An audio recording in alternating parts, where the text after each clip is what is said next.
အခုလိုစောင်းရသည်မုံညင်းနဲ့ရမ်းပေါ်နေတဲ့အချိန်မှာဘာလို့ဆိုင်ရင်ကောင်းမလဲလို့စဉ်းစားနေတဲ့သူတွေရှိလားအဲ့ဒါဆိုလို့ရှိရင်တော့ပိုးကအခုတရုတ်မုံညင်းချင်းလုံနေလေးပြောပြပြီးသွားမှာဖြစ်ပါတယ်မုံညင်းချင်းကိုအပြင်မှာသူများလှုပ်ထားရလည်းမစားချင်ဘူးကိုဟာကိုအိမ်မှာ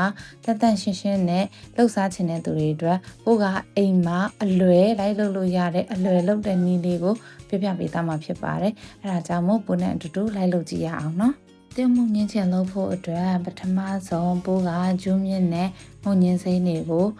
နွန်းသွားအောင်လို့နေလန်းပေးထားပါတယ်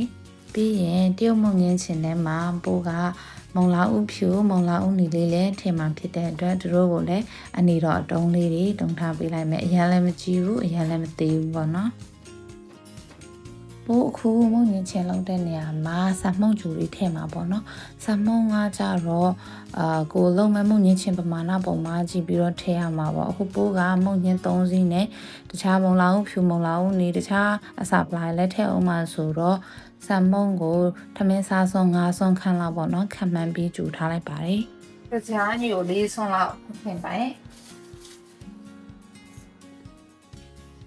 ဒီလေးကိုခွန်ခွာပြီးတော့တတိလေးစိတ်ထားမှာပေါ့နော်။တောင်ပေါ်မှာဆိုလို့ရှိရင်တော့ဒီချိန်မုံညင်းရပေါ်ပြီ။ခုနကနေလန်းထားတဲ့မုံညင်းနဲ့ဂျူးမြစ်တွေကိုလည်းအနေတော့အရွယ်လေးတွေဖြတ်ပြီးတော့ပေါ့နော်။ပိုးရေတခြားဆေးပြီးတော့ရေပြန်စစ်ထားပေးပါမယ်။ဒါကတော့တရုတ်မုံညင်းချင်းလုံးမှာပေါ့နော်။အမှမုံညင်းစိမ်းဂျူးမြစ်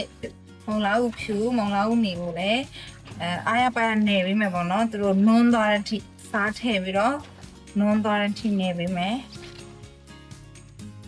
ပြီးပြီဆိုလို့ရှိရင်တော့သူတို့ကိုရေတခြားညှစ်ပြီးတော့အရေတွေမယူဘူးပေါ့နော်ဒီအဖက်တွေကိုတခြားလေးရေညှစ်ပြီးတော့ထားလိုက်ပါမယ်နေထားတဲ့ဒီမုံညင်းတွေထဲကိုပေါ့နော်စစ်တုံဦးလေးတွေလည်းထည့်လိုက်မယ်ပြီးရင်တော့ပိုးကရေစိမ်ထားတဲ့ကျနွေရမှုန်လေးတွေကိုလည်းထည့်လိုက်ပါမယ်ပြီးရင်ဂျင်းလှီးထားတာလေးထည့်မယ်ငရုတ်တီးစိမ်ပေါ့နော်အနီငရုတ်တီးနီတောင်ကိုလည်းထည့်မယ်အနက်မွေးသွားအောင်လို့တော့ပိုးကဒီရှောက်ကောမှုန့်ထည့်တယ်ပြီးရင်တော့နနမြစ်ပေါ့နော်နနမြစ်အမုံထည့်မယ်မခါမုံထည့်ပါတယ်ပြီးရင်တော့ဒီအရက်ဖြူနည်းနည်းလေးထည့်ထားပေးပါတယ်ပြီးလို့ရှိရင်အယောင်လေးလှအောင်လို့ငရုတ်အယောင်တင်ပေါ့နော်ထည့်မယ်ပြီးရင်တော့ငရုတ်တီအဆက်ကြိုက်တယ်ဆိုလို့ရှိရင်တော့ငရုတ်တီမုံထည့်ပါအဆက်မကြိုက်ရင်တော့မထည့်လို့ရတယ်ပေါ့နော်ပြီးရင်တော့တမအောင်နေပြီးမယ်ပြီးရင်တော့ဆမ်မုံကြိုထားတာလေးထည့်ပါမယ်နောက်ဆုံးမှာတော့အားလုံးနေပြီးစစ်သွန်မိတ်ထည့်လိုက်ပါမယ်ပေါ့နော်ခုဆိုလို့ရှိရင်တော့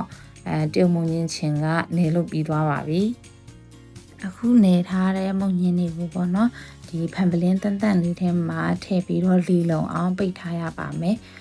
မုံညင်းချင်းတွေကိုတော့အပြင်မှာပေါ့နော်အပြင်အပူချိန်နဲ့ဆိုလို့ရှိရင်တော့အရန်အေး2ရက်3ရက်လောက်ထားပြီးမှရေခဲတာတဲ့ထည့်ထားပေါ့နော်အပြင်မှာအရန်အကြာကြီးထားလို့ရှိရင်လည်းမုံညင်းချင်းနဲ့အရန်ချင်တော့ရင်လည်းစားလုံးကောင်းလေနော်ဆိုတော့အပြင်မှာ1ရက်2ရက်လောက်ထားပြီးရင်တော့ရေခဲတာတဲ့ထည့်ထားမယ်ဆိုရင်တော့အကြာကြီးထားစားလို့ရပါတယ်မုံညင်းချင်းရလာပြီဆိုလို့ရှိရင်တော့ဝတ်သားလေးနဲ့ကြိုစားရဲ့အရန်စားလို့ကောင်းပါတယ်နောက်ပြီးတော့အခုလိုမျိုးရာသီဥတုအေးလေးမှာခောက်ဆွဲပူပူလေးနဲ့စားမယ်ဆိုလို့ရှိရင်လည်းဒီမုံညင်းချင်းလေးကမပါမဖြစ်ဖ ೇನೋအဲ့ဒါကြောင့်ပို့လို့မျိုးခောက်ဆွဲကြိုက်တဲ့သူတွေအတွက်